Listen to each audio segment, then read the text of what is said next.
प्रकरण 7. अद्भुत रम्य बाग. पुष्कळसे लोक त्यांच्या शारीरिक, बौद्धिक आणि नैतिक क्षमतेच्या एका मर्यादित वर्तुळात राहतात. खरं तर आपल्या प्रत्येकामध्ये एखाद्या महासागरा इतकी क्षमता आहे जी आपण स्वप्नातही पाहत नाही. William James. त्या दंतकथेमध्ये जी बाग आहे ती आपल्या मनाचे प्रतीक आहे.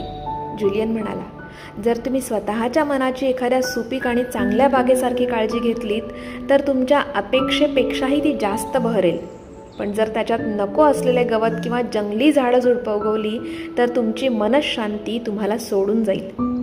जॉन, मी तुला एक अगदी साधा प्रश्न विचारतो.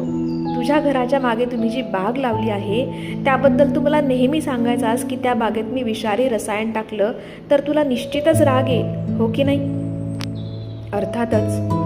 चांगल्या बागांचे मालक आपली बाग एखाद्या देशाभिमानी योद्ध्याने जपावी तशी जपतात. कुठल्याही हानिकारक किंवा नुकसानकारक वस्तूंना आत प्रवेश करू देत नाहीत. तरीही काही लोक त्यांच्या मनाच्या बागेत किती विषारी रसायने टाकतात ते बघ. भूतकाळात जे होऊन गेलं त्याबद्दलची खंत, भविष्यकाळात काय होईल याची चिंता, स्वतः निर्माण केलेली भीती, या सगळ्यांमुळे मनाच्या बागेचे किती नुकसान होते. शिवानाच्या लोकांच्या भाषेत जी हजारो वर्षांपासून आहे, चिंता ह्या शब्दाचा अर्थ प्रेतक्रिया विधी असाही होतो. योगी रामन म्हणाले, हा खरोखर योगायोग नाहीये. खरोखरच चिंता ही मनाच्या शक्तीची हानी करते आणि आपल्या अंतरात्म्याला जखमी करते.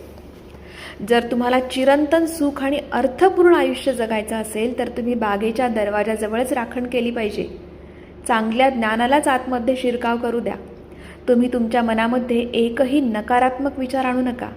या जगातली जी मोठी तत्त्वज्ञानी आणि विचारवंत माणसं आहेत ती वरवर पाहता तुझ्या माझ्यासारखीच आहेत. प्रत्येकाचा देह त्याच हाडामासांनी बनलेला असतो. पण जो माणूस नुसत्या जगण्यापलीकडे काहीतरी जास्त करतो, जो आपल्यातल्या क्षमतेला उत्तेजन देतो आणि सामान्यांपेक्षा काहीतरी वेगळं पण चांगलं करतो, तोच माणूस मोठा होतो. सगळ्यात महत्त्वाची गोष्ट म्हणजे असे लोक त्यांच्या मनात सकारात्मक विचारांनाच थारा देतात.